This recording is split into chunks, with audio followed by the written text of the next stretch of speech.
Welcome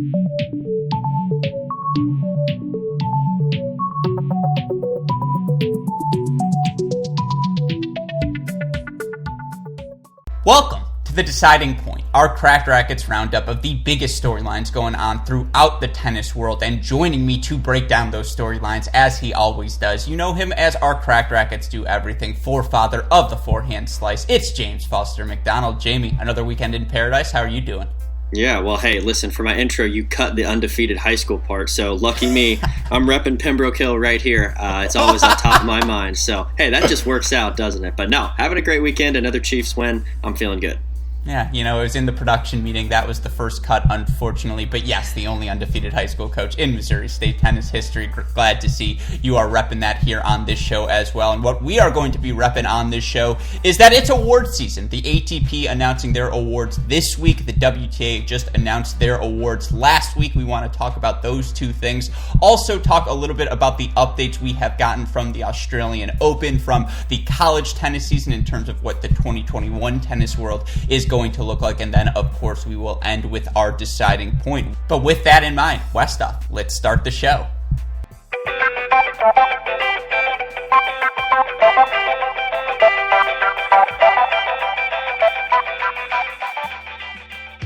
All right, Jamie, let's start with the award winners we know already, and that, of course, are all of the WTA award winners from the 2020 season. The WTA announcing those awards last week. Nothing too shocking, but I want to run through the big three here thus far, and let's start with the top award, Player of the Year. There are a lot of good nominees. Ultimately, the award goes to Sofia Kenin. Your thoughts on that decision? Yeah, I mean, I think it's the right pick. Look, the start of 2020 honestly feels like about 7 years ago, just because it was a pre-COVID world. But, Kenin started phenomenally at the Australian Open, and then she backs that up with wins throughout 2020, makes deep runs. I think she earns it. No-brainer for me.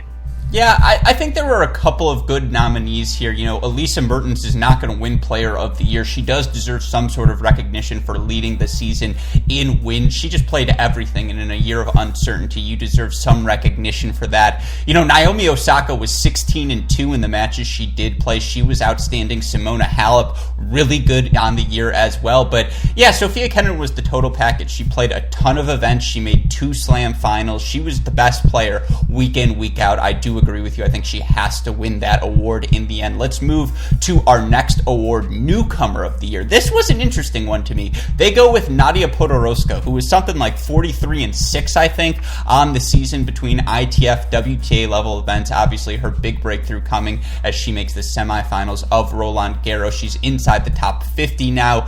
Did the WTA make the correct decision, Jamie? I'm okay with this pick. I think this is a really hard one to make a, quote, correct pick unless there's somebody who's just obvious, especially on the WTA, the amount of young talent there is. There's always, 6, 7, 8 players that are on the come up. So it's really hard. This one I'm okay with. Yeah, it was just one really deep run at Roland Garros that seals this, and there's no way she's even in a conversation about it without that. But that being said, I mean, it was a hell of a nice run at the French Open, and so I'm okay with the pick. I don't think it's a phenomenal one, but I'm okay with it. Yeah, I mean, look, for Podoroska, she qualifies for this category because she was outside the top 200, right? And to be firmly established now inside the top 50, that's a huge jump. The player I thought of when I thought the term Newcomer of the Year, though, Jamie, was Leylah Fernandez. She made that final at the beginning of the season in Acapulco. She established herself winning rounds at the Slam. She was good on multiple surfaces. When I think of newcomer, it's not as though Nadia Podoroska is old by any means. She's 23 years old, and I think there's a lot of untapped upside in her game. But for me, what I'm thinking of, who was the newcomer who jumped out to me the most, the one I'm going to be following most closely after this season, I think that's Fernandez. Yeah, look, I think that's more than fair, and again, that just goes to the fact that you could name a handful of people, and I could get behind that pick. So again, Podoroska, fine with me, but nothing like wow, yes, absolutely. Yeah. No, I think that's fair. Again, a well-deserved winner. She deserves some sort of recognition for her breakthrough this year. Well, then the last one I want to recap because I thought the rest were pretty self-explanatory. How about the most improved player of the years? Now, there are a lot of good candidates for this one. Ultimately, Iga Swiatek, who goes from inside the top 40 to winning a Grand Slam. That's the jump every player hopes to make. She wins the award. That's probably correct, right? Yeah, I think so. I think this is, again, in a bit of the Podoroska territory where it's like, yeah, without that one deep run, Is this a conversation? No. But look, if Swiatek backs this up, then this pick will age really well. If it's a poor 2021, it won't so much. But, in this case, especially given how 2020 was as a season, I think it's got to go to Iga Swiatek. I think there were two other players who could have qualified for this. Jen Brady, who was just so good on the hard courts in August, and the jump she made into the top 20, that was a clear jump in level. And, when I want most improved, I need to see you jump at least one level, if not two levels in results. And another player who I thought did that early in the season was Elena Rybakina, right, who was so good, I think 29-10 on the year. She deserves recognition. But again, the toughest jump you can make in level is from contender to Grand Slam champion. One could argue Iga Swiatek wasn't even considered a contender heading into that French Open. For her to jump outside of that realm into a Grand Slam champion conversation, you're the most improved player of 2020. And of course, again, there were other WTA awards that you can go check out. A simple Google search will do the job. Let's move now to the ATP Awards. And again, these awards are going to be given out this week. Some of them self-explanatory. Player of the Year on the ATP Tour just goes to the number one player at the end of the season. That's going to be Novak Djokovic. We'll debate that, I'm sure, on a podcast sometime soon. Well, actually, let's do it quickly now. Is Djokovic your pick for Player of the Year? No, I don't think so. I think I would probably give it to somebody like Team. But again, this would take a long time to flush everything out here, so we don't need to do it. I agree. I guess the reason I wanted to say that is because I agree. There should be more thought than just number one player in the world. It's It's not a 45-week season. It should reflect that fact. Let's look at the fun ones to debate. Let's start with most improved. There are a lot of players who made big jumps. The nominees here: Humbert, Sinner, Rublev, Schwartzman. Who do you have, Jamie, and why? Well, I mean, it goes back to what you were talking about on the WTA side. Who made that jump? And for me, it's Jannik Sinner. He's the guy who went from, everybody, he's the darling of tennis Twitter, like, look what this guy will be, to, wow, he's making deep runs, right? He's beating Zverev in a major. I mean, this guy can play. And so to me, that's a huge one, and I think Sinner has got to get this one. I think he deserves it at this point. Here's my problem. Andrei Rublev deserves an award for his performance this season, and it's not going to be Player of the Year, and I've made the case on podcasts before. I'll make it on podcasts in the future. He's not winning that award.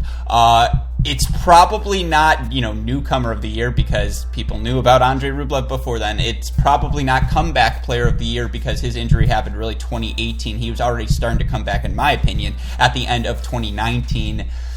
I saw this from Sinner last year. I don't know if he was the most improved or if he just got a year older. Andrei Rublev made significant leaps. I think that should be recognized. But all of that said, I think it's got to go to Ugo Humbert, who made the biggest jump, who was like, this guy was really good at the challenger levels. Now he's winning multiple ATP 250 titles, and it just looked so legitimate. He did it over the course of 12 weeks, right? It wasn't just this little 3-week run.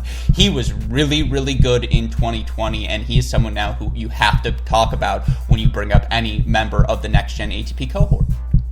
Yeah, look, I don't hate the pick. I still stick, pretty hard with Sinner on this one. I understand why you want to give something to Rublev because he deserves some award for what he's done. I wish I could throw him in the comeback category, but realistically, to me, his level wasn't the one that exponentially went up, right? I mean, we've seen these flashes of Rublev for a long time. We know as soon as he makes this a consistent thing, it's going to be Andrei Rublev in that story. To me, the biggest jump was from Jannik Sinner. He went from being, contending in matches and like, oh, wow, he can hang with him on the same court to like, oh man, he's beating these guys, right? And so to me, that's why he deserves it, but we'll see. That's a fun one. And then I think the other really fun one is going to be Newcomer of the Year. And of course, the ATP categorizes this as a player from outside the top 100 who jumped into the top 100, or top 200, who jumped into the top 100, top 150 for the first time in his career. The nominees are Carlos Alcaraz, Sebastian Korda, Lorenzo Musetti, Yuri Rodionov, Emil Rusevori, Diego Sabith-Wild. Fun fact for all of you listeners, many of these players covered in our Next Gen ATP 2.0 series, which of course you can read on our website, listen to on the mini break. Jamie, who is your choice for Newcomer of the Year? I think it's got to be Alcaraz. Look, he just deserves it at this point, and the things that this young star has shown is just simply phenomenal. I mean, I'm sure you can read off all the stats, and you and I talked about this before we recorded. I think he's going to win, so that's obviously influencing my pick here because I do want to pick who I think is going to win. Look, sorry, I'm selfish in that regard, but I think it's got to be Alcaraz in this category. Yeah, I agree with you. Alcaraz is winning this award. Now it's just a matter of who do you think actually made the biggest jump. And for me, I think it might be would be Emil Rusevori, who's not the most fluid athlete, but go watch him hit the cover of the ball. I think he's gone some incredible, and we just did a podcast on him that will be released in a couple of weeks, so the stats aren't the freshest on my mind, but I'm pretty sure it was something like, I think he's gone like 55-11 on the Challenger circuit these past 2 years, something ridiculous like that. And he made the big, I think it was semifinal maybe, at the ATP 250 level. I think it was a semifinal, and he lost to Manarino at the end of the year. He took a big jump. Rusevori, the talented 21-year-old from Finland, I always thought he had some special talent. His ability to pop the ball certainly jumped off the screen, but he showed me a lot more. The serve is really, really good. Korda was great this year as well, by the way, Sebastian Korda, what he did at the French Open. But when you join lists that include only Rafael Nadal and Richard Gasquet, as Carlos Alcaraz did this fall, I mean, he's the guy. That's the winner. Musetti was great. All of these guys are great. Alcaraz is the winner. Yeah, I mean, look, there's a reason that these guys are in this list of candidates in the first place, but yeah, it's got to be Alcaraz. Yeah, I completely agree with you there. And again, we will look for those ATP awards to be released later on this week. Things such as the Sportsmanship Award, Coach of the Year Award, Comeback Player of the Year Award. There are a bunch of other fun things on there. So, of course, I'm sure we will talk about that at some point on a podcast this week. Let's move now to our next point and a couple of updates regarding the 2021 season. We learned some news out of Australia. And let's start, Jamie, with the most controversial policy that's been released of late regarding the 2021 Australian Open. Here is the allowed sizes of the entourage per each player. If you're a former Australian Open champion, you're allowed to bring 4 people with you. If you're a top 10 player, you can bring 3. If you're a main draw singles player, you can bring 2. And if you are a main draw doubles team, you guys can collectively bring 2 people. I don't even know where to start, Jamie. We were talking about this off mic as well. I just want to know who the person in the Australian Open meeting was who was like, hey, I have this idea, and then who the subsequent person was who was like, that's great. Like, write that shit down. Yeah, no, I would have loved to be in these meetings because it's like, how did this conversation unfold? Was it one guy who just had this insane spreadsheet? He's like, guys, I worked on this all night. I got it. And everyone was like, all right. Or was it like this horrible, 6-hour long meeting? And finally they were like, all right, we just got to decide. And so it was just an arbitrary, pick a number thing. But yeah, I mean, look, obviously they're trying to do the correct thing and limiting it. Maybe there's not a perfect way and we'd be poking fun at it regardless. But you read something like that and you're like, okay, this is a little ridiculous. So here's the justification. It's that, but these players are probably going to be here longer, so they're going to need more people with them as opposed to just slowly letting these people trickle in over time. It's getting them all there at once so they can get everyone quarantined all in one process. That is the thinking behind this. It's just not very good thinking. It's just like you didn't think through the optics. You didn't think through the fact that the disparity already exemplified, whether it be the pay scale, whether it be just the opportunities presented to top 10 players as opposed to players outside the top 10, the resources they have at their disposal. You're just exaggerating it with a policy like this. So it's the sort of unforced error in a tournament and in a time where there's so much uncertainty surrounding it. You just didn't need to do it if you're Tennis Australia. So I agree, it was just an unforced error from them. Now, we also did learn, though, some pretty cool things regarding the 2021 season. It looks like the WTA announcing that they are going to host a WTA 500 the first week of January in Dubai. They're also going to have Australian Open qualifying. Australian Open, not in Dubai, in Abu Dhabi. Australian Open qualifying also going to be there. It also does look like the ATP Tour is going to have a tournament in Delray Beach at the start of January. All good things, negatives, positives, your thoughts? I mean, look, anytime we're getting people on the court, it's a positive thing in some aspect. Obviously, you hope that things are done safely and run correctly. And, especially when we start talking about people traveling to Australia, a country that for the most part has done a really good job of getting this COVID thing under control, you start to worry. And you're having people come from countries across the world who have not done that. And so the last thing you want to do is, put Australia in a situation where, you're just bringing a bunch of people who have been cavalier about this and not responsible. So, look, I understand all the restrictions and guidelines. I think, obviously, if you can have people play safely, that's great. I mean, that's what we want. But at the end of the day, it just comes down to, hey, are we comfortable making this decision and that decision? And ultimately, if this is a solution that they're okay with, then, hey, we got some tennis in January and then we got a major in February. Yeah, the flip side of what we just ripped on the Australian Open for is that this is creativity. This is, hey, we had 9 months to think of different ideas. Let's go outside the box. Does qualifying need to be in Australia? It doesn't. We can have it at a different site, and you appreciate the open-mindedness there. At the same time, Australia's had 9 months. Like there've got to be multiple ideas surfacing around now. Of course, they can't control the Australian government's policies, and there's a reason Australia has fewer than 10 cases a day compared to other parts of the countries, because they take this shit seriously, and there's no messing around. And we'll see. Again, there's still a lot up in the air. I am leaning more and more positively towards it sounds like we are going to have some tennis in January at the ATP and WTA levels, but still a lot to be learned, and we will continue to update those stories. Let's move now quickly to our final point before we get to the deciding point. We had some college tennis news this week. The ITA Kickoff Draft taking place for both the men and the women. Of course, we recapped that at length in a couple of podcasts we did, which you can all find on our website. But we learned of late that Stanford, after finding out their school will not be letting students back on campus until, I believe, January 22nd, and thus not allowed to resume winter sports until the 24th. They're out of the national indoors, both the men's and the women's. And of course, the women, a host site. The men had the very first pick in the draft. Them pulling out probably means Minnesota takes their place as an alternate in Raleigh. But just, Jamie, you played college tennis. You've been on the inside of those locker rooms. A team pulls a stunt like this. I know it's outside of their control, but what's your immediate reaction? That's just weird, and it's going to throw people for a loop, right? Especially the people and coaches and I don't know, the decision makers, right, going through on that kickoff weekend draft who wanted to avoid Stanford and are now looking at this like, okay, really, and so it's a weird situation. You've now got teams who have an opportunity. For example, the Minnesota squad is going to be really excited to be able to jump in here and compete in a region. Not only are they getting a chance they didn't have, but Stanford's not there. So look, there's going to be people who are really happy. There's going to be people who are disappointed. There are people who are going to feel that they were slighted out of this situation, but at the end of the day, it is what it is, and you got to go, take the court.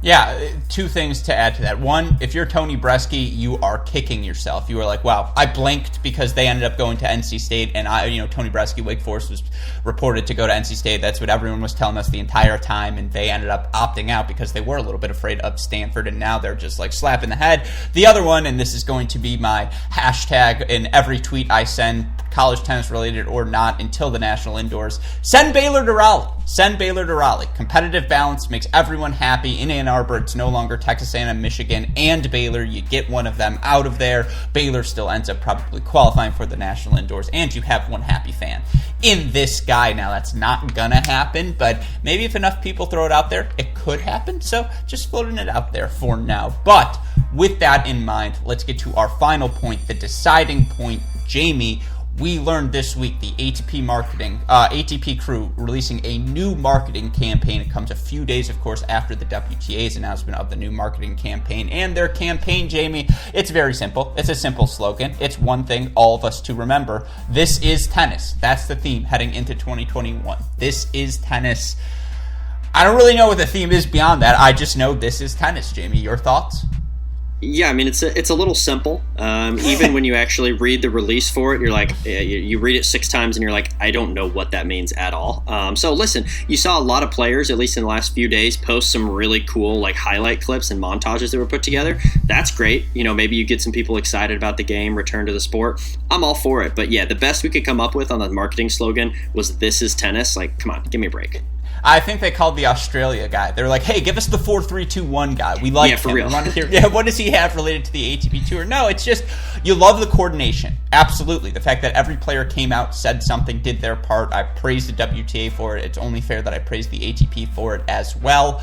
The thing is, the WTA was just more informative. It was more comprehensive. It's like, hey, expect 30 to 60-second ads throughout the season. Expect better access. Expect the renovation of the tournament nomenclature so that it's easier for everyone. Nowhere in the ATP release does it says, hey, we're going to do a better job releasing highlights. We're going to do a better job making players available. And that's really what marketing comes down to for ATP, getting those highlights out there at a broader extent and getting more access to players as well. And I don't know if this addresses that yet, but maybe it's part of the later scheme. Yeah, and look, I will say this. In all fairness, WTA had more catch-up work to do, so I think ATP was in a better spot ahead of this, right? I mean, outside of the fact that WTA did a good job of getting their tournament highlights up on YouTube and having those be comprehensive for us to look at and then record, the ATP was way ahead on this sort of thing anyway. So I understand that there's less ground to sort of catch up on there, at least from the ATP side. I feel like they were in a position where we don't have to do quite as much, but it just comes off a little meh at this point.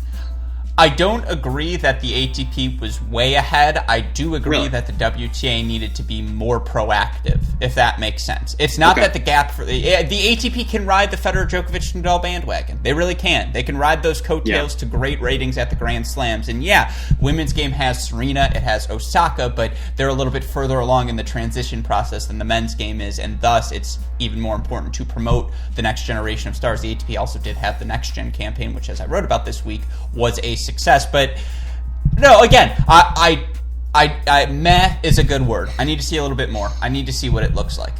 Absolutely. Yeah. All right. Well, with that in mind, of course, a little bit of a bonus edition. We went a little bit long this week. It's because Jamie and I haven't talked as much on a show in a while, so we had some things to air out. Hopefully all of you listeners enjoyed that. And, of course, there are still so many other things going on this offseason. All of us here at Cracked Racquets want to help get you listeners prepared for some tennis in 2021. So, of course, if you have missed any of our content, be sure to go check out our website, crackedrackets.com. But for my wonderful co-host, James Foster McDonald, our super producer, Daniel Westoff, and all of us here at Cracked Racquets, I'm your host, Alex Gruskin. You've been watching another episode of The Deciding Point. We will see you all next week. Thanks, everyone.